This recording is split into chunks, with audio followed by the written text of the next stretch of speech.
My cell phone slipped right out of my hand and hit the floor with a thud. The screen still glowed, showing the picture. It was my daughter, Hope, in a wedding gown, smiling next to a man I barely knew. "Hope, did you get married?" "Yeah, Mama, yesterday." On the other end of the line, I could hear the sounds of the street, cars, footsteps, voices, everything but excitement. "Why didn't you tell me? Why wasn't I invited?" "It was just a small thing, Mama, only family." That word hammered in my head. Family. I picked up the phone, stared at that frozen smile on the screen, and understood. Maybe I had become an afterthought, a detail outside the frame. I deleted the picture, and in the silence that remained, a question formed that I still can't answer. What does a mother do when she stops being family? My name is Clara Mae Harrison, and for 67 years, I believed family was everything. I raised my daughter, Hope, alone after my husband Elijah passed away. I worked cleaning houses for 2 different families, the Rodwells and the Millers, to pay for her college. I saved every single dollar so she could have the wedding of her dreams.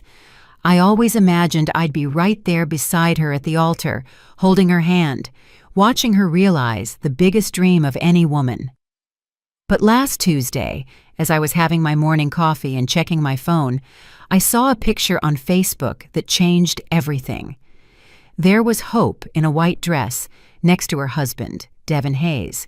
The only people with them were his parents, Franklin and Eleanor Hayes. My eyes scanned every detail of that image multiple times.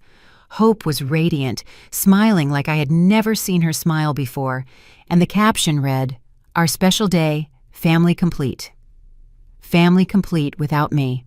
There was no invitation, no conversation, no explanation. I found out my daughter got married the same way any stranger finds news on the internet. My heart broke in a way I hadn't even felt when Elijah passed. Sitting there in my kitchen in Atlanta, with the mug shaking in my hand, I realized that to Hope, I might no longer exist as a mother, but merely as an inconvenient memory of the past. I called her 3 times that day. They all went straight to voicemail. I sent messages pretending I hadn't seen anything, asking if everything was okay, if she needed anything. The response only came late that afternoon. "I'm fine, Mama. We'll talk later." "We'll talk later." As if her own daughter's wedding was a minor issue that could be put off. That night, lying in bed staring at the ceiling, I realized I had spent my entire life being a mother to someone who no longer needed me. And in that silence of the early morning, a new Clara Mae began to wake up inside me. Over the next few days, memories came in like ocean waves. I remembered when Hope was 5 years old and got pneumonia. I worked all day cleaning the Rodwell family's home in Buckhead and sewed at night for the Miller family in Sandy Springs. For 15 days, I barely slept 3 hours a night, taking care of her, driving her to the doctor, buying those expensive medicines. When she finally recovered, she hugged me and said, "Mama, when I grow up, I'm going to get married, and you're going to be the prettiest maid of honor in the world." Those words had lived in my heart for more than 20 years. I also remembered her sweet 16 party. I had been saving for 2 years to throw her a memorable celebration. I sold some jewelry from my marriage. I worked extra shifts on the weekends. I deprived myself of basic things. We rented the Magnolia Room in the Midtown neighborhood. I bought the most beautiful dress I could find. I hired a great DJ. I prepared all the soul food myself. That day, Hope told me I was the best mother in the world, that she would remember everything I had done for her forever. The guests commented that the love was visible in every detail of the party. I thought about the everyday sacrifices. The mornings I got up at 5 to make her breakfast before school. The afternoons I spent helping her with homework, even though I hadn't finished high school myself. The nights I stayed awake waiting for her when she was out with friends, worrying about her safety. The Sundays I brought a pot of collard greens and ham hocks to Auntie Dolores's house so Hope could spend time with her father's family. When she went to college to study business administration, I increased my work hours. I cleaned the Rodwell's house Monday through Friday, and on weekends, I worked catering social events, serving tables. I wanted her to focus only on studying, not worrying about money. Every time my knees ached after so many hours on my feet, or when my hands cracked from cleaning, I thought about the bright future Hope would have thanks to her education. During those college years, she began to change subtly. She didn't come straight home after class anymore. She had study sessions, group projects, extracurricular activities. On weekends, she went out with friends I didn't know to places that were completely foreign to me. When I asked about her day, the answers got shorter, more distant. "It was fine, Mama. I'll tell you later." But later never came. It was during her final year of college that she met Devin Hayes. The first time she mentioned him, I noticed a special light in her eyes. She talked about him constantly, how smart he was, how he came from a good family, how he had ambitious plans for the future. I was happy to see her happy, but I also felt a pang of something I couldn't identify then.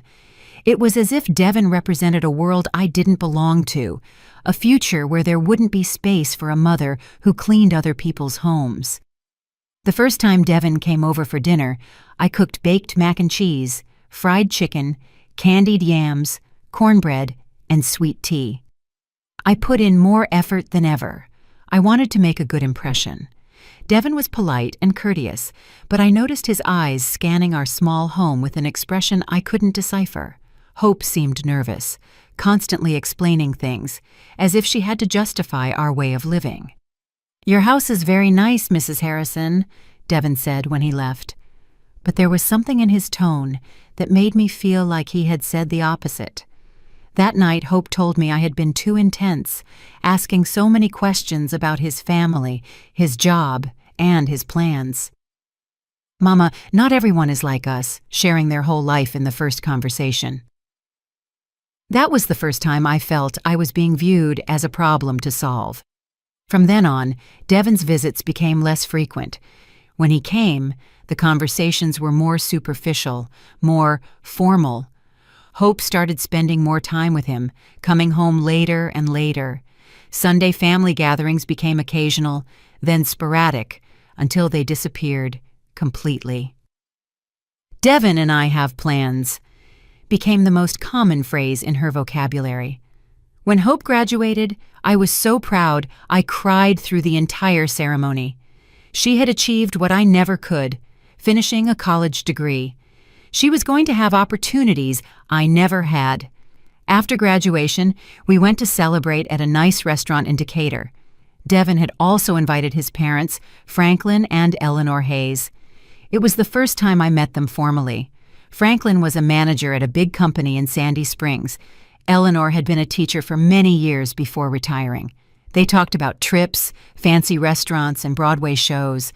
I tried to participate in the conversation, but I felt like a fish out of water. When I mentioned that I worked cleaning houses, there was an awkward silence that Hope quickly filled by changing the subject. That night, when we got home, Hope said something that hurt me deeply. "Mama, I know you always try to be friendly, but sometimes you say things that can be misinterpreted. Devin's parents are very refined people." Refined. That word stuck in my mind. I wasn't refined. My love, my sacrifice, my dedication, they didn't count for anything compared to money and formal education. The following months were marked by increasing distance. Hope got a job at a big international company. Devin also had a good job. They started talking about getting their own place, renting an apartment together. I supported the idea, though my heart was breaking inside. "Young people need their space," I said, faking enthusiasm. When they finally moved into an exclusive part of Atlanta, I was still welcome, but with schedules and conditions. "Mama, you better call before you come over to see if we're around," Hope told me. The spontaneity of simply showing up to visit my daughter was gone forever.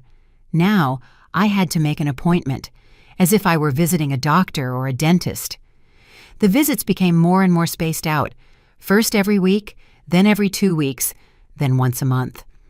When I went, the conversation mainly revolved around their jobs, their plans, their friends. I listened with interest, but they rarely asked about my life.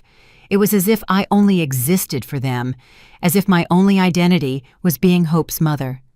During the holiday season last year, I noticed Hope and Devin had started spending more time with the Hayes family. Well, Devin's parents have really beautiful traditions, Hope explained, when I asked if they would come over for Christmas Eve dinner as we had always done.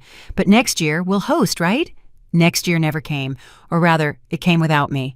It was in February when Hope told me she and Devin were thinking about getting married. "That's wonderful, baby," I exclaimed, feeling a mix of joy and anticipation. I immediately started making mental plans: the church, the dress, the flowers, the food. "Have you set a date? How can I help?" "Mama, we want something simple," Hope said, but there was something evasive in her look. "Nothing too elaborate. Weddings aren't as complicated as they used to be." I nodded, though I felt a small disappointment inside. I had dreamed for years of helping to plan my only daughter's wedding. The months passed, and conversations about the wedding became vague and sporadic. When I asked about specific details, Hope always had the same answer. "We're still looking into it, Mama. I'll let you know as soon as we have something finalized." I started to feel like something wasn't right, but I didn't know what exactly. In May, I noticed Hope started posting more photos on Facebook. Pictures with Devin, with the Hayeses, at fancy restaurants, in places I didn't recognize. But when we saw each other in person, she told me very little about these events. It was as if she had two parallel lives, one she shared with me and one she lived in secret. It was early June when I started to suspect something was definitely going on. Hope canceled 3 dates in a row to see me, always with excuses about work or urgent commitments. When we finally met, she seemed distracted, nervous. I asked her directly if everything was okay with Devin, if there was a problem. "Everything is perfect, Mama," she said, not looking me in the eye. "It's just that we're so busy with work and other things." Other things. Those words resonated in my mind for days. What other things could be more important than including her mother in her life? The last time I spoke to Hope before discovering the truth was on a Sunday afternoon. I called to invite her to breakfast the following Tuesday. "I can't, Mama," she said. "I have a very important meeting that morning." That was odd, because Tuesday mornings had always been our special time since she was little. It was the only day of the week I didn't work at the Rodwell's house. "How about Wednesday then?" I insisted. "I don't know, Mama. Let me check my schedule and I'll call you back." But she never called me back, and I, as I always had, waited patiently for her call that never came. It was that Tuesday morning, exactly when I should have been having breakfast with my daughter, that I sat down in my kitchen with my coffee and a slice of pecan Danish. I logged onto Facebook to see photos of my neighbors and their grandkids, and I stumbled upon the image that would change my life forever. There was Hope, more beautiful than ever, in a simple but elegant wedding dress, smiling next to Devin in what was clearly a marriage ceremony. In the background were the happy faces of Franklin and Eleanor Hayes, dressed elegantly, posing as the only witnesses to that moment that should have been mine, too. The photo description read, "Finally married, thank you to our families for making this day perfect." Our families in plural, but I didn't appear anywhere. I wasn't in the picture. I wasn't in the comments. I wasn't in that story that was supposed to include my entire life. I read every comment on that post. College friends congratulating, co-workers sending blessings, some distant relatives expressing surprise that they hadn't heard about the wedding. But no comment mentioned my absence. It was as if I had never existed in Hope's life, as if those 28 years of sacrifice and love had been completely erased from her personal story. I spent the rest of that day in a state of shock. I checked my phone over and over, hoping for a call, a text, an explanation. Nothing. Hope had gone on with her normal life, posting honeymoon photos, thanking people for congratulations, sharing moments of happiness from which I had been completely excluded. That night, lying awake and looking at the ceiling of my small bedroom, I understood something that hurt more than I imagined possible. My daughter hadn't forgotten to include me in her wedding. She had consciously excluded me. She had made a deliberate choice that I would not be part of the most important day of her life, And in that moment of painful clarity, I knew that my life, as I had known it until then, was over forever. But what Hope didn't know was that her mother, Clara May, had stored up much more than just pain during all those years of sacrifice. She had also stored a strength she herself didn't know she possessed, a dignity that had been dormant but never dead, and a capacity for decision that was about to change everything forever. The woman who got out of that bed on Wednesday morning was no longer the same woman who had patiently waited to be included in her daughter's life. She was a woman who had finally understood that some absences speak louder than any presence, and that sometimes the greatest love a mother can show is respect for her own dignity. In that silent pre-dawn hour in Atlanta, as the bells of St. Jude's Episcopal Church rang at 3 a.m., Clara May Harrison made the first completely self-directed decision she had made in nearly 30 years. If she was no longer welcome in Hope's life, then Hope would no longer be welcome in hers. But this story was just beginning, and what came next would change the lives of everyone involved in ways none of them could have imagined. The following days passed in a dense fog that prevented me from clearly seeing where my life was headed. Hope didn't call to explain, didn't show up at the house, didn't show any sign of remorse. She continued posting honeymoon photos from Cabo San Lucas, Mexico, as if nothing had happened, as if I were just another follower on her social media. Every new photo was a confirmation that I truly was no longer a part of her life. I tried to keep busy with household chores, with Wednesday Mass at St. Jude's, with talks with Mrs. Eleanor Rodriguez, my lifelong neighbor. But no matter how much I tried to hide it, the pain was always there, causing a deep ache in my chest, like a constant presence that made it hard to breathe. It was while sorting through old papers in the wooden trunk that had belonged to my mother that the memories came rushing back in full force. I found birth certificates, immunization records that I had kept so carefully, and school report cards where Hope always got straight A's. I remembered every sacrifice. The early mornings sewing dresses for ladies in the neighborhood to pay for Hope's English classes. The times I ate nothing but toast and jam so she could have meat on her plate. The birthday gifts I saved for all year to buy. I recalled the times she came home crying because her friends had designer clothes, and I would go to the sweet Auburn Curb Market the next day to buy exactly what she wanted, even if it meant delaying the rent that month. Through all those years, Hope always had an excuse for not fully including me in her life. First, it was her studies, then work, then her boyfriend Devin, who didn't get along with mothers-in-law.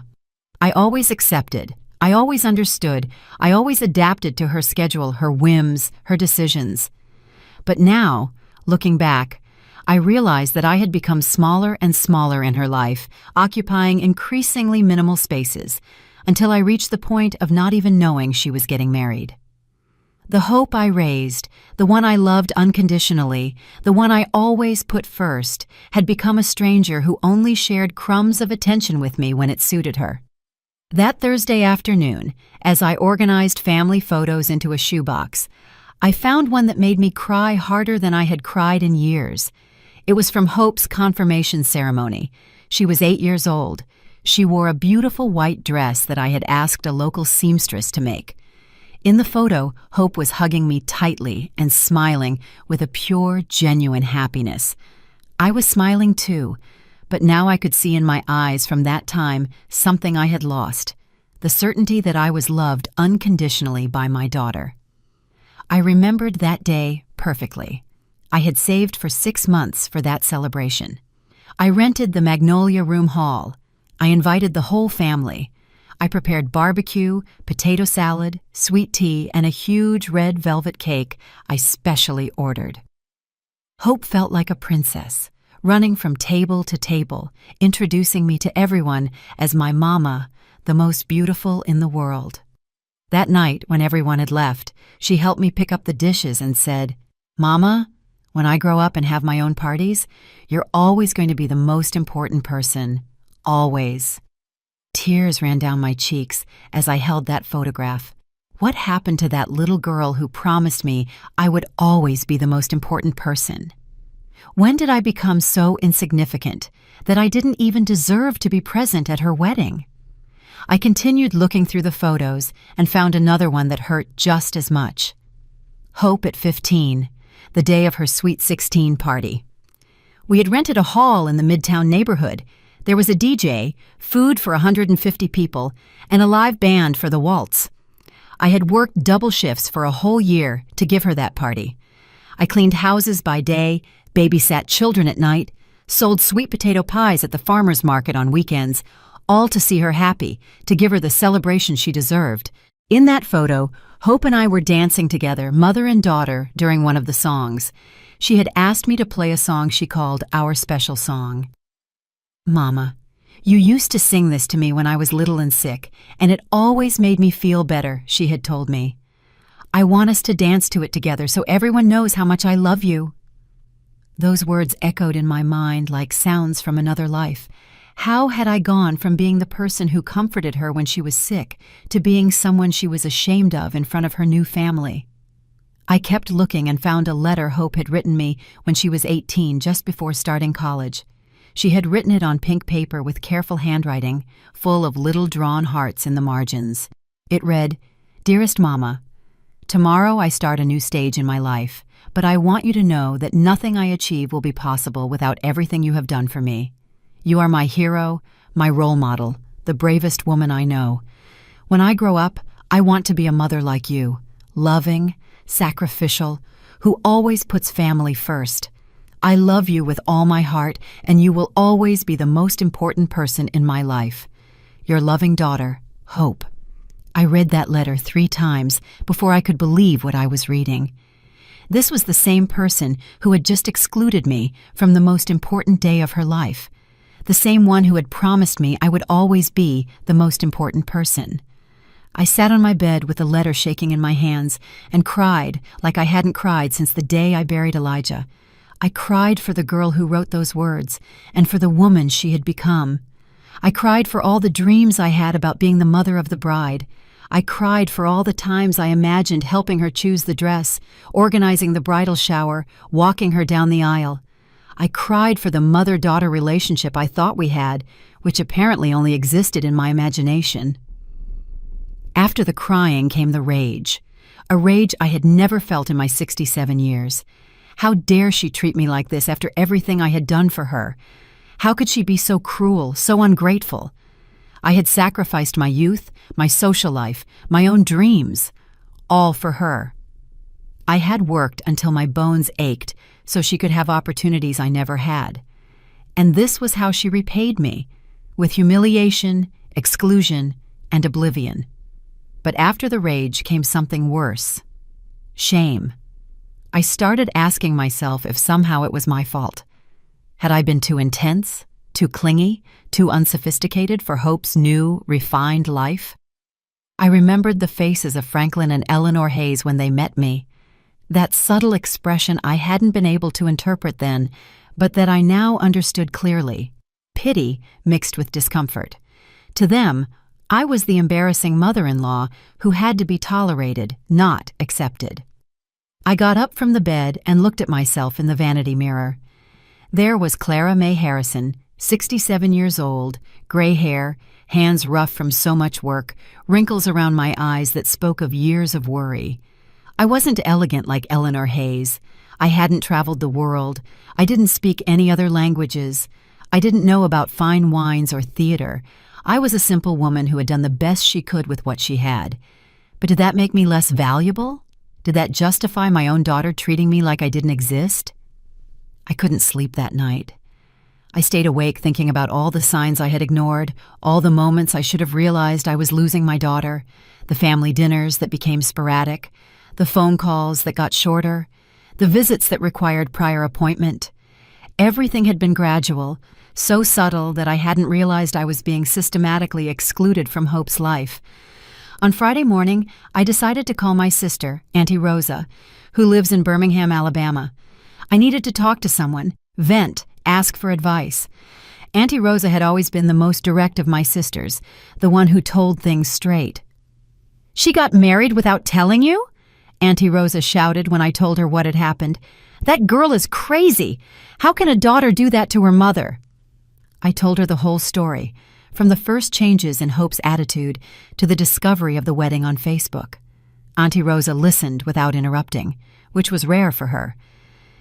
"Clara May," she finally said in a serious voice, "I always told you that you gave too much to that girl. You spoiled her since she was little, you put her on a pedestal, and now you see the consequences. Kids need boundaries. They need to understand that respect is earned and maintained." Her words hurt because I knew they contained some truth. I had always indulged Hope. I had always given in to her tantrums. I had always put her needs before mine, but I had done it out of love, because I wanted her to have everything I couldn't have. "So what am I supposed to do now?" I asked, sobbing. "Now you're going to do what you should have done years ago. You're going to live for yourself," Auntie Rosa replied firmly. "Hope has already made her decision about what place you occupy in her life. Now it's your turn to decide what place she occupies in yours." After hanging up with Auntie Rosa, I sat in the kitchen for hours, thinking about her words. She was right. Hope had clearly demonstrated what place I occupied in her new life. None. It was time for me to also make a decision about what place she would occupy in my new life. On Saturday morning, as I drank my coffee and ate my pecan Danish, my phone rang. It was a number I didn't recognize, but when I answered, I heard Hope's voice. "Mama, how are you?" she asked in a cheerful voice, as if nothing had happened. "Guess what? We're back from our honeymoon. Cabo was amazing. Devin and I want to stop by this afternoon to tell you everything." To tell me everything. After 2 weeks of silence, after excluding me from her wedding, now she wanted to tell me everything, as if I were a casual friend she was catching up with about her vacation. "What time are you planning to come?" I asked. "Around 5. We'll bring pictures and some gifts we bought you." Gifts. As if cheap souvenirs from Cabo San Lucas could compensate for the greatest humiliation of my life. "All right," I said. "I'll be here." After hanging up, I stood there with the phone in my hand, feeling a mix of emotions I didn't know how to manage. Part of me was happy to finally see my daughter, to be able to hug her and tell her how much I had missed her. But another part of me, a part that grew with every passing hour, was furious at the coldness with which she had treated me, at the casual way she assumed everything would be fine after what she had done. I spent the rest of the day cleaning the house, making sweet tea, buying fresh pecan Danish from the local bakery. It was what I always did when Hope came to visit. I made sure everything was perfect to receive her, but this time, as I mopped the floor and dusted the furniture, I wondered why I was still trying so hard for someone who clearly didn't value my efforts. At 5 on the dot, Hope and Devin arrived.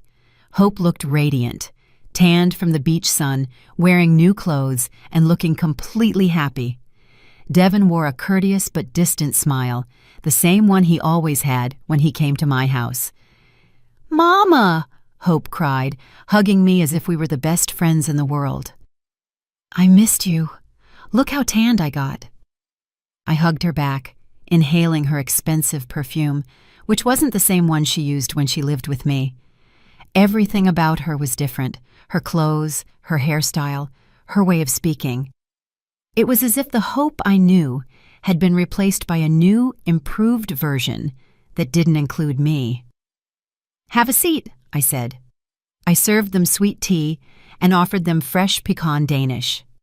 "Oh, Mama, this looks so good," Hope said, but I noticed she barely touched the pastry. She probably didn't eat that kind of thing anymore. Her new, sophisticated life didn't include treats from the neighborhood bakery. "All right, tell me everything," I said, sitting across from them in my small living room. "How was the wedding?" Hope exchanged a quick glance with Devin before answering. "It was very nice, Mama. Very simple, just like we wanted. Nothing too elaborate." "Oh, and where was it?" I asked, though my heart was already shrinking. "In a beautiful little chapel in Decatur. Very intimate, very private. Just us and Devin's parents as witnesses." Just them and Devin's parents, as if I didn't exist, as if 23 years of raising her didn't give me the right to be there. "And why didn't you tell me anything?" I finally asked, my voice trembling. Hope sighed and put on the face she used to make when she was a child caught doing something wrong. "Mama, it all happened so fast. You know how those bureaucratic things are. Suddenly the date came up, and we decided not to complicate things. Besides, you know I never liked big parties." It was a lie. Hope had always loved big parties.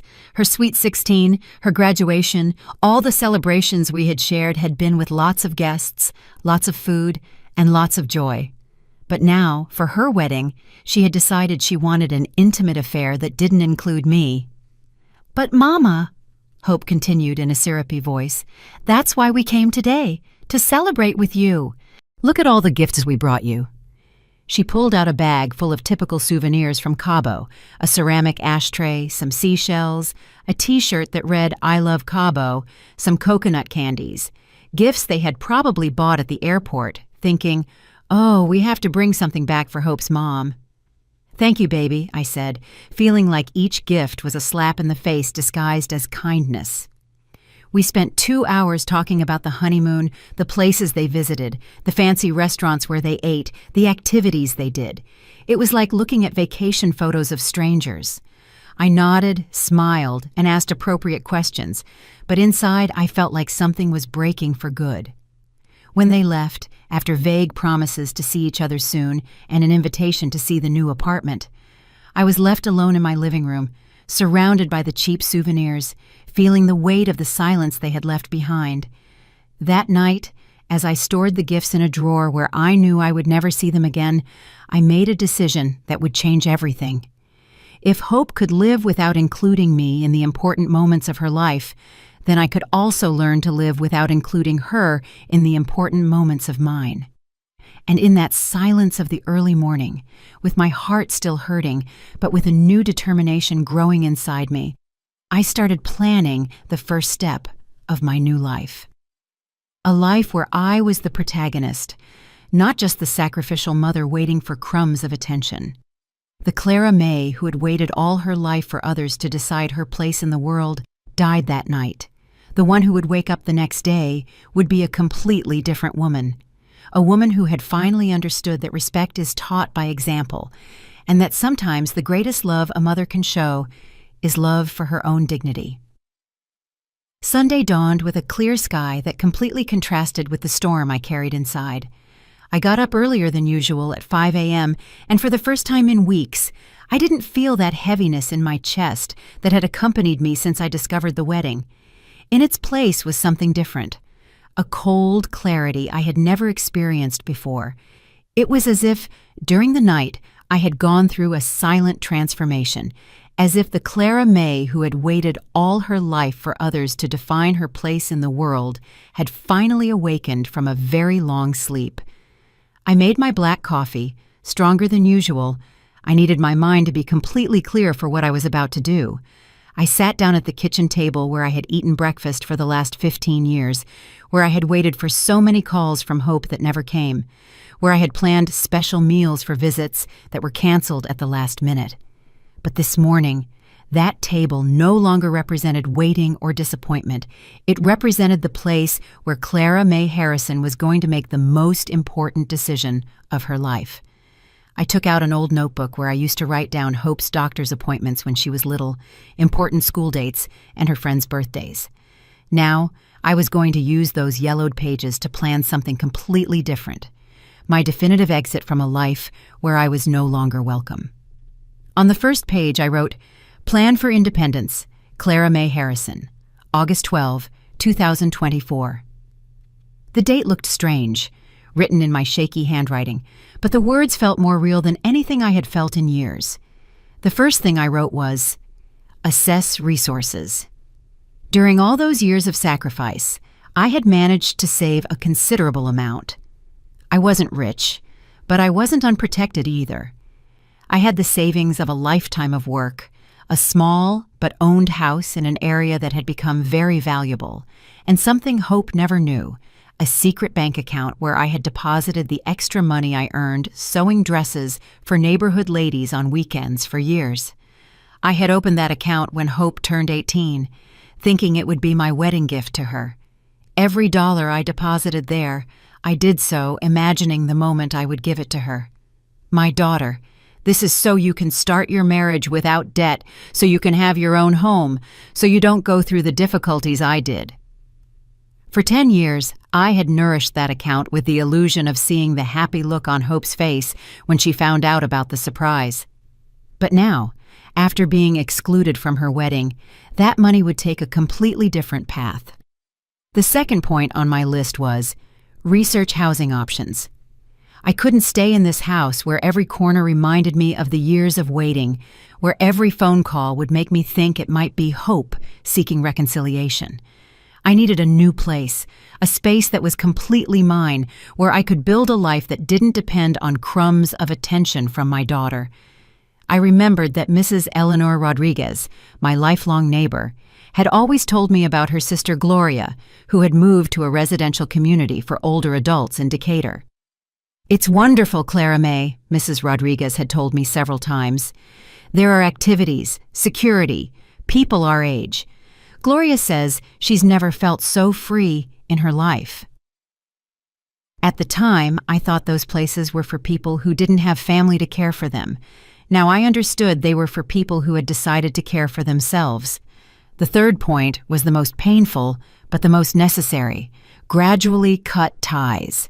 I couldn't just disappear overnight, because that would cause unnecessary drama and give Hope reasons to justify her behavior. My mom was always so dramatic, that's why we didn't include her in important things. No, my exit had to be as silent and dignified as my entry into Devon Hayes's life had been. Gradual, respectful, but definitive. After breakfast, I showered and put on my Sunday navy blue dress, the one I wore to Mass at St. Jude's. But this morning, I wasn't going to church. I was going to begin the most important investigation of my life. I grabbed my purse, put the notebook inside, and left my house with a determination I hadn't felt in years. My first stop was the bank. It was strange walking the streets of my neighborhood, knowing that every step took me away from the life I had known for 67 years. Mr. Fernando Lawson, the executive who had managed my accounts for the last 10 years, was surprised to see me near the ATM on a Sunday morning. "Good morning, Mrs. Harrison," he greeted me when he recognized me. "Everything's fine. Perfect, Mr. Lawson," I replied with a smile I didn't expect to have myself. "I'm just reviewing my financial options. I might need to make some moves this week." "Of course, ma'am. I'm available Monday if you'd like to review your accounts in detail." "I appreciate it very much. I'll see you Monday then." That small conversation gave me more energy than I expected. For the first time in years, someone spoke to me like a person capable of making important financial decisions, not like an old lady who needed others to manage her money.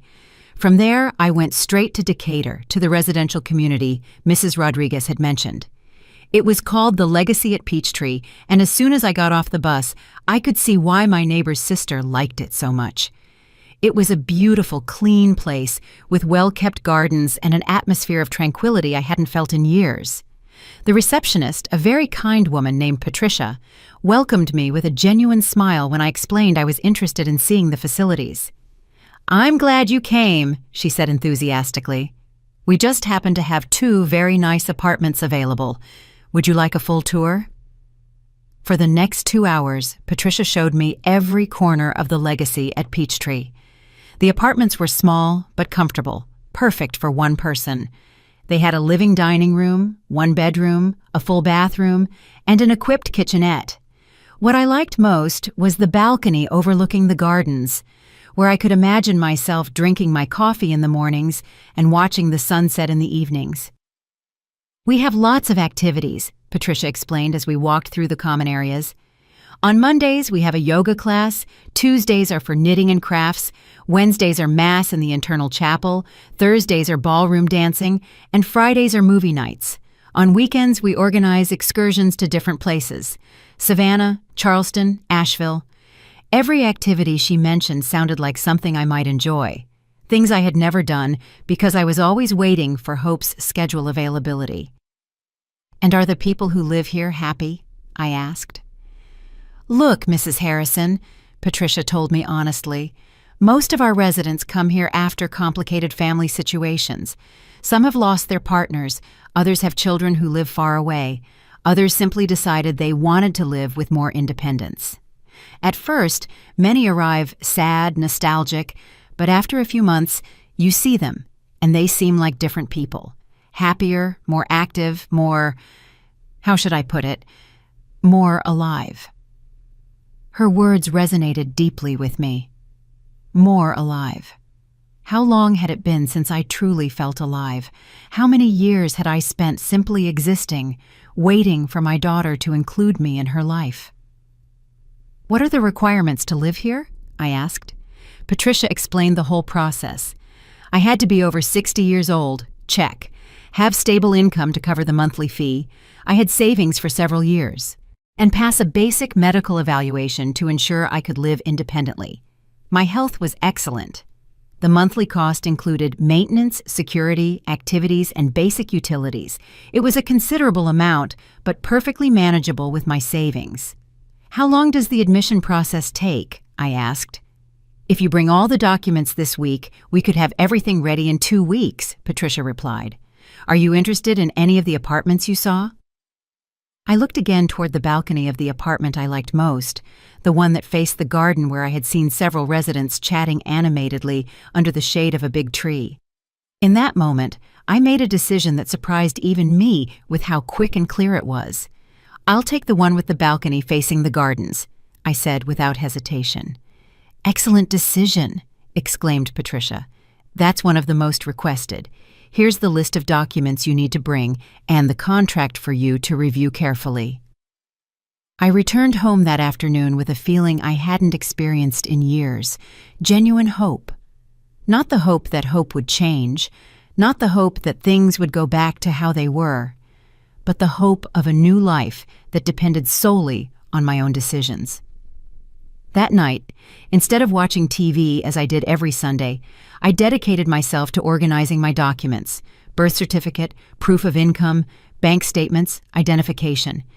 It was strange preparing paperwork to start a new life at 67, but every document I organized made me feel more certain of my decision. On Monday morning, I went to the bank exactly at 9 a.m. when they opened. Mr. Fernando Lawson greeted me with the same professional courtesy as always, but when I explained that I needed to make some major moves in my accounts for a personal investment, I noticed a respect in his eyes that I hadn't seen before. "Mrs. Harrison, I'm delighted to hear you're making proactive financial decisions," he said as he reviewed my bank statements. "I see you've been very disciplined with your savings all these years. You have very solid resources." Hearing those words filled me with a confidence I didn't know I had. For so many years, I had lived with the mindset that I was a person of limited resources, someone who depended on the charity of others. But the reality was that I had worked hard, saved diligently, and built a solid financial foundation without anyone's help. "I need to make a significant transfer to my checking account," I explained, "and I also want to know about safe investments that give me monthly income." For the next hour, Mr. Lawson explained different investment options that could give me regular income without touching the principal capital. It was information I had never sought out before because I always thought my money was meant exclusively for emergencies or for helping hope.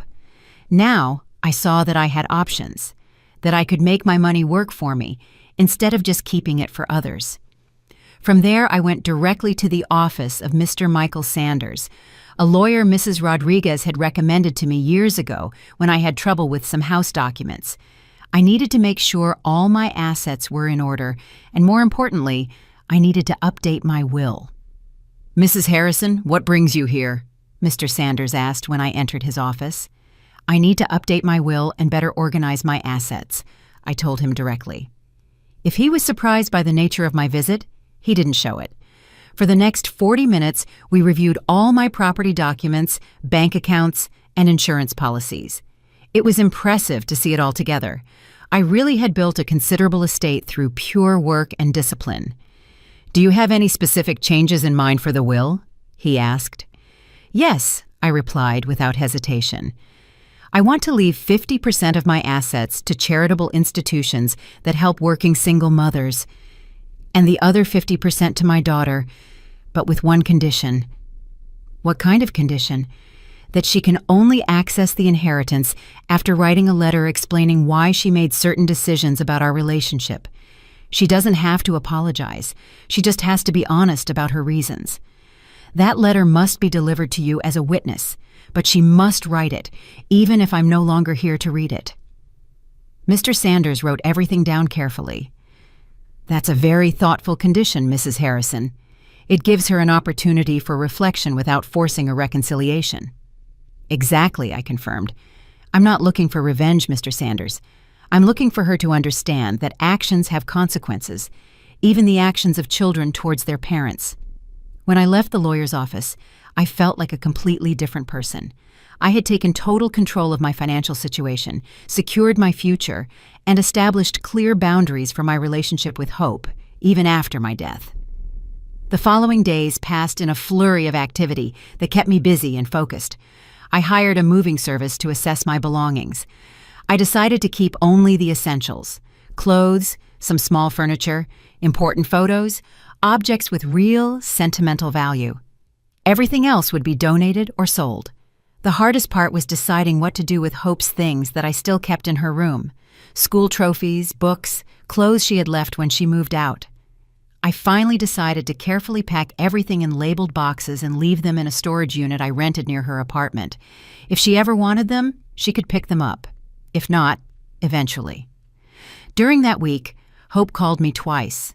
The conversations were courteous but distant on both sides. She told me about her new job, her plans to decorate the apartment, the dinners she had with the Hayeses. I listened politely, asked appropriate questions, but I didn't share anything about my own plans. For the first time in years, I had important secrets that did not include my daughter. "Is everything okay, Mama?" she asked on the second call. "You sound different." "Everything is perfect, baby," I replied with complete honesty. "I'm just organizing some things at the house. You know how it is." "Do you need help with anything?" The question would have thrilled me before. Now it simply confirmed that Hope still saw me as someone who needed help, not as someone capable of solving her own problems. "No thank you, baby. Everything is under control." On Friday of that week, I got the call from Patricia at the Legacy at Peachtree. My application had been approved, and I could move in the following Monday if I wanted. That night, alone in my house, surrounded by packed boxes and furniture covered with sheets, I didn't feel sadness or nostalgia. I felt something I hadn't experienced in decades: the excitement of starting something new. On Saturday morning, as I had my last coffee at the kitchen table where I had planned so many special meals for Hope, my phone rang. It was her. "Mama, Devin and I want to invite you to dinner tomorrow, Sunday. We're going to try out the new dining room at the apartment." It was the invitation I had waited for months. They finally wanted to include me in something, show me their new home, treat me like a part of their life. But it was too late. "Oh, baby, that's a shame," I replied in a serene voice. "I already have plans for tomorrow." "Plans? With who?" "With some new friends. We're going on a little day trip to Lake Lanier." It wasn't a lie. The residents of the Legacy at Peachtree had a trip scheduled for Sunday, and I had already signed up. "But Mama, we can change it to another day. It's important to us that you see our home." "Thank you, baby, but I'm already committed. Maybe another time, when I have more time." There was a long silence on the other end of the line. Hope was not used to me having plans that didn't involve waiting for her. "Well, okay, we'll organize something later." "Sure, baby. Have a wonderful dinner." When I hung up, I stayed seated in that familiar kitchen for the last time, smiling with deep satisfaction. For the first time in my life, Hope had had to adjust to my schedule instead of me adjusting to hers. It was a small change, but it symbolized a much bigger transformation. Clara May Harrison had stopped being a woman waiting to be included and had become a woman who had her own life, her own plans, her own happiness. On Sunday night, after returning from a beautiful day trip to Lake Lanier, where I had met 3 lovely women who would become my new neighbors, I packed my last personal belongings. The move would be early Monday, and by noon, I would be settled in my new home. That last night in the house where I had raised Hope, I didn't cry or feel nostalgic. Instead, I felt a deep gratitude towards the woman I had been and a genuine excitement for the woman I was becoming. I had made the bravest decision of my life, choosing my own happiness over waiting for the approval of others.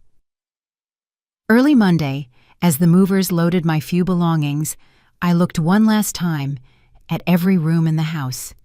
In Hope's bedroom, now completely empty, I whispered a silent farewell. Thank you for teaching me that true love sometimes means knowing when to walk away. The Clara May who walked out of that house that Monday morning was a completely new woman. A woman who had learned that dignity is not negotiable, that respect is taught by example, and that it is never too late to start over when you make the right decision. As the moving truck drove away toward Decatur, toward my new life at the Legacy at Peachtree, I sat in the passenger seat, smiling toward the future. For the first time in 67 years, I didn't know exactly what awaited me, and that uncertainty felt like the most beautiful freedom in the world. My first week at the Legacy at Peachtree passed like a beautiful dream I didn't want to wake up from. Every morning I woke up in my new, cozy apartment, made my coffee in the kitchenette that was entirely mine, and went out onto the balcony to look at the gardens where I had already identified my new neighbors. There was Mrs. Mercedes, 72, who had been an elementary school teacher for 40 years. Mrs. Eleanor, 69, who had worked in a government office and had fascinating stories of her youth. And Mr. Alexander, 75, a widower like me who had been a carpenter and now made small furniture to give as gifts to his new friends. It was strange to feel part of a group where I was valued for who I was, not for what I could do for others. At community meals, my new friends asked me about my life, my opinions, my plans. No one saw me as somebody's mother or the awkward mother-in-law. I was simply Clara May, a woman with her own stories, her own dreams, her own personality. On Wednesday of my first week, I participated in the knitting class led by Mrs. Eleanor Rodriguez, an elegant 74-year-old woman who had been a dressmaker in her youth. While embroidering flowers on a napkin, I realized I hadn't done anything purely for pleasure in years, without thinking about whether Hope would like it or if it would be useful for the house. "You know what, Clara May?" Mrs. Rodriguez said as she checked my work. "You have a great hand for this. You should come to every class." It was a simple compliment, but it touched my heart. How long had it been since I received recognition for something I had done well? In my previous life, my achievements were always measured by how much they helped Hope. Now, for the first time, someone valued my work for its own sake. Thursday was my first ballroom dancing class. Mr. Alexander Davis, a very distinguished 76-year-old man who had been a physical education teacher, led the classes with contagious patience and joy. At first I was embarrassed because I hadn't danced in decades, but Mr. Davis reassured me. "No one judges here, Clara May," he said with a kind smile. "We come here to have fun and remember that it's never too late to learn new things." During that class, I danced the cha-cha, the waltz, and even a little salsa. I laughed harder than I had laughed in years. My classmates applauded when I managed a difficult step, helped me when I got confused, and made me feel like I was part of a real family, a family that had chosen me and that I had chosen too. That night, as I ate dinner alone in my apartment, but without feeling lonely, my phone rang. It was Hope. "Mama, where are you?" she asked, her voice frantic. "I went to the house and it's completely empty. The neighbors said you moved out. What is going on?" Her voice had a mix of confusion and panic that I hadn't heard since she was little and got lost at the market. For a moment, my maternal instinct wanted to reassure her immediately, explain everything, assure her that I was fine. But the new Clara May, who had emerged in these last few weeks, kept her composure. "I'm doing very well, baby," I replied in a serene voice. "I moved to a place more suitable for my age." "More suitable? What does that mean? Why didn't you tell me anything?" Because they were personal decisions that didn't require your approval, I said firmly, but without aggression. There was a long silence on the other end of the line. Hope was not used to me making important decisions without consulting her, even though she had been making hers for years without consulting me. "Where are you living now?" "In a place where I'm happy, baby. That's what matters." "Mama, you're scaring me. This isn't normal for you. Are you mad at me about something?" The question would have disarmed me before. I would have rushed to explain that I wasn't mad, that I loved her, that I just wanted us to be happy together. But now I saw that question for what it really was, an attempt to return to the old dynamic where I was responsible for managing her emotions. "I'm not mad, Hope. I'm living my life." "What does that mean?" "It means I finally understood that I have the right to make my own decisions, to have my own plans, to be happy without depending on the approval of others." Another silence. I could imagine Hope on the other end, trying to process this version of her mother she didn't know. "Can you tell me where you are? Devin and I are worried." Devin and I. It was always Devin and I, as if they were a single entity making joint decisions about my life. But there was something in Hope's tone that was different. For the first time in a long time, she seemed genuinely worried about me, not just annoyed because I wasn't available when she needed me. "I'm at the Legacy at Peachtree in Decatur," I finally told her. "It's a very nice residential community for people my age." "A retirement home?" The word bothered me, but it didn't surprise me. To Hope, any place where older people lived was automatically a retirement home. "No, baby. It's a place where I live independently, but with the company of people who are at the same stage of life as me. I have my own apartment, my own activities, my own social life." Social life. There was genuine surprise in her voice, as if she had never considered that I could have a social life independent of her. "Yes, Hope. I have new friends, activities I enjoy, plans that don't include waiting for you to have time for me." The words came out more direct than I had planned, but I didn't regret saying them. It was time for Hope to understand the consequences of her decisions.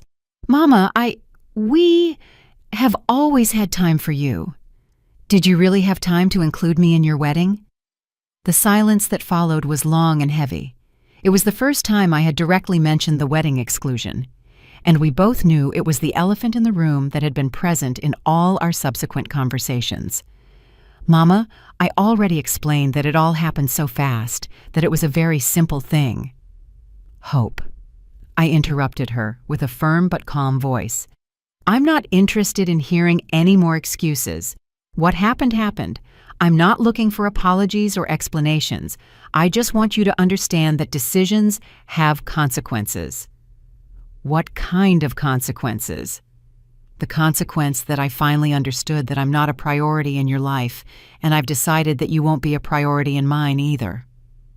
The words came out with a clarity that surprised me. There was no anger in my voice, no resentment, only a quiet honesty that made me feel freer than I had felt in years. "Does that mean you don't want to be my mother anymore?" The question hurt because I could hear the little girl behind the adult woman, but it also strengthened me because it reminded me that Hope knew exactly what she had lost. "I will always be your mother, baby. But I will no longer be the mother who waits for crumbs of your attention. I will no longer be the mother who accepts any treatment just to be present in your life. If you want a relationship with me, it will have to be a relationship of mutual respect." And what would that look like? It was the first time Hope specifically asked what I wanted from our relationship, instead of simply assuming I would adapt to whatever she offered. "I don't know yet," I answered honestly, "but I know it can't be like before." After hanging up that night, I sat on my balcony, watching the lights of Decatur, feeling a mix of sadness and liberation. It had been the hardest conversation of my life, but also the most necessary. For the first time, I had set clear boundaries with my daughter. I had expressed my feelings without trying to protect hers. I had placed my dignity above my desire to keep the peace. The following days passed without news from Hope, and for the first time, her silence did not cause me anxiety. I was too busy discovering my new life to worry about interpreting her lack of communication. On Friday, I participated in the weekly excursion to downtown Atlanta, where we visited the Georgia State Capitol and ate at a traditional soul food restaurant near Centennial Olympic Park. On Saturday, I went to the yoga class for the first time in my life and discovered that my body was more flexible than I thought. On Sunday, after Mass at the chapel at the Legacy at Peachtree, I was returning to my apartment when Patricia, the receptionist, stopped me. "Mrs. Harrison, you have visitors," she said with a smile, "a young couple who say they're family." My heart sped up a little, but not with the anxiety of before. It was more curiosity to see what Hope and Devin wanted. I found them in the visitors' lounge, sitting together on one of the elegant sofas. Hope looked nervous, almost fragile, very different from the confident, successful woman she had been in our last encounters. Devin looked uncomfortable, as if he would rather be anywhere else. "Mama," Hope said, standing up when she saw me, "thank you for seeing us." It was strange that she thanked me for seeing them, as if she finally understood that she could no longer simply appear in my life uninvited. "Have a seat," I said, taking the chair across from them. "How are you?" "We're fine," Hope replied, though her voice suggested otherwise. "We wanted to come and see where you're living, to make sure you're comfortable." I looked around the visitors' lounge with its elegant furniture, its well-kept plants, its large windows that let in a lot of natural light. Then I looked at them, this young couple who had come to make sure I was comfortable, as if they had any right to approve of my life decisions. "As you can see, I'm very comfortable," I said with a genuine smile. "This place is perfect for me." "Yes, it looks very nice," Devin admitted, speaking for the first time. "It must be expensive, though." There it was, the real concern, not my happiness or my comfort, but how much of their inheritance I was spending. "Fortunately, I can pay for it without problems," I replied calmly. "It turns out I worked and saved more than you knew." I watched as Hope and Devin exchanged a quick glance. It was obvious they had talked about my financial situation before coming. "Mama, we don't want you to run out of money by living in a place like this," Hope said in a worried voice. "Why would I run out of money?"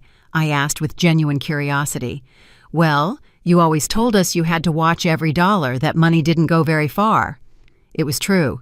For years I had told them that, but what I never explained was that it didn't go far because I constantly prioritized their needs over mine, because I saved money for their emergencies instead of spending it on my own comfort. "It's true that I watched every dollar," I confirmed, "but it was because I was saving for you, to be able to help you when you needed it. Now that it's clear you don't need my help, I can use my money for my own happiness." "What do you mean we don't need your help?" Devin asked in a tense voice. "I mean you are successful, independent adults, capable of making your own decisions without consulting me, including decisions as important as getting married. If you are independent enough for that, then you don't need me to save my money for your emergencies." The silence that followed was uncomfortable. I could see how they processed the logic of my words, how they realized they couldn't have both: total independence from me when it suited them, and access to my resources when they needed them. "Mama," Hope said finally, her voice softer, "are you very angry with me?" It was the question of a child, not an adult, and for the first time since the wedding, I felt a little compassion for her. But it was a different kind of compassion, not the blind compassion that had led me to excuse her behavior for years.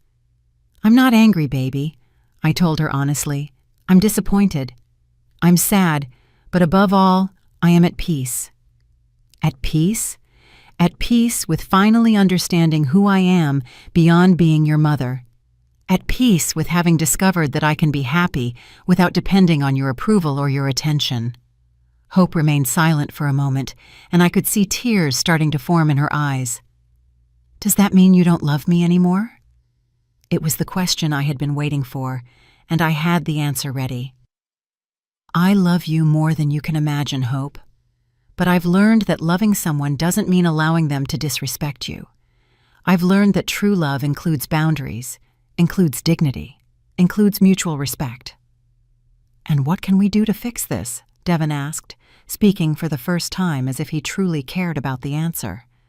I looked at both of them, this young couple who had come to fix the situation, probably hoping that with a visit and a few apologies, everything would return to normal. "There's nothing to fix," I said calmly. "I'm not broken, I'm not sick, I'm not acting out of spite. I am simply living the life I deserve to live." "But can we still be family?" Hope asked, her voice trembling. "We will always be family," I assured her. "But it will be a different kind of family, one where we respect each other, where we include each other in the important things, where we treat each other as equal adults." "How do we know what you expect from us?" Devon asked. It was a practical question, and I appreciated his honesty. "Hope knows how to treat me with respect," I replied, looking directly at my daughter. "She did it for many years when she was younger. She just needs to remember how to do it." Hope nodded slowly, as if finally understanding that there was no quick fix, that she would have to do real work to rebuild our relationship. "Can we call you sometimes?" she asked in a small voice. "Of course," I said, "but I won't be available every time you call. I have my own life now, my own activities, my own commitments." It was strange saying those words. For 67 years, I had never had commitments I couldn't cancel for Hope. Now I had knitting classes, excursions, dinners with friends, a social life that was important to me. When they left that afternoon, after vague promises to maintain better communication and do things differently, I stayed seated in the visitors' lounge for a while longer, processing what had happened. There had been no dramatic reconciliation, no tears of remorse, no promises of immediate change. But there had been something more valuable: recognition. For the first time, Hope had recognized that she had treated me poorly, that she had made decisions that hurt me, and that she would have to make a real effort if she wanted a relationship with me. That night, during the community dinner in the dining hall at the Legacy at Peachtree, my new friends asked me about my visitors. "Everything okay with the family?" Mrs. Mercedes asked with genuine concern. "Everything is exactly as it should be," I replied with a smile. "For the first time in years, everything is exactly as it should be." And it was true. I didn't know if Hope and I would ever have a close relationship again. I didn't know if she would truly change or if she would simply learn how to manage me better.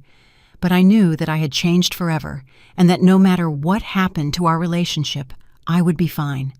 The Clara May who had waited for years for her daughter to include her in her life had died forever. In her place, a woman had been born who knew her worth, who had her own dreams, who was capable of being happy with or without the approval of others. And that transformation, painful as it had been, was worth more than any reconciliation that required me to return to being the small, subservient woman I had been before. For the first time in my life, I was free, and that freedom felt like the most beautiful gift I had given myself. Today, 6 months later, I wake up every morning in my small but cozy apartment. I look out the window and see a different world. It's not a world without pain, but it's a world where I choose who is part of my story. I tend to my plants on the patio. I read the books I always wanted to read. I frequent the new chapel where no one knows me as Hope's mother. I am simply Clara May Harrison, a 67-year-old woman who is learning to live for herself after decades of living exclusively for others. Sometimes I get calls from unknown numbers that I know are Hope trying to reach me through other people's phones. I hear her voice on the answering machine, always crying, always apologizing, always promising she will change. But some exclusions cause pain too deep to be healed just with words. Some rejections are too final to be forgiven with simple remorse. Hope had the opportunity to include me in the most important moment of her life, and she chose to leave me out. Now I choose to leave her out of my new life. During these months, I've learned that the loneliness I feared doesn't exist when you live in peace with yourself. My days are filled with activities that nourish my soul: knitting classes with Mrs. Rodriguez, Thursday dances with Mr. Davis, weekend excursions where I discover parts of Georgia and the South that I had never visited. At community dinners, my friends listen to me attentively when I tell stories of my youth, when I share recipes I learned from my mother, when I give my opinion on the daytime soaps we watch together in the afternoons. Yesterday at the grocery store, a lady recognized me and told me that Hope was offering a reward for anyone who knew my whereabouts. I smiled politely and replied that sometimes people find each other when they are ready to find each other. I don't feel rage, I don't feel vengeance, I don't feel hatred. I feel only the peace of someone who made the right decision at the right time. Hope learned in the most painful way possible that mothers also have feelings, that love has boundaries, and that some doors once closed never open again.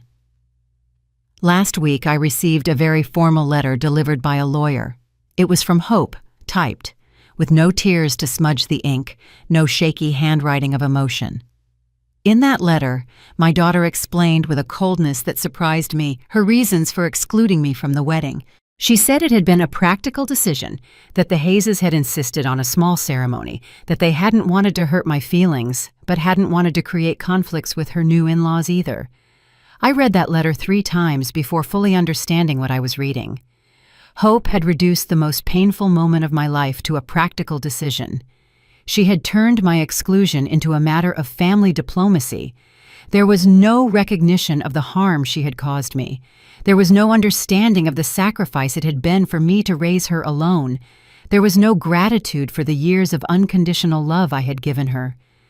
That letter confirmed something I already knew in my heart. The hope I had raised, the girl who promised me I would always be the most important person in her life, had disappeared forever. In her place was a woman who viewed our relationship as a social obligation that could be managed with efficiency, not as a sacred bond that deserved care and respect. I put the letter away in a wooden box along with some old photographs that had resisted time, not out of spite, but because some words only need to be read, not answered.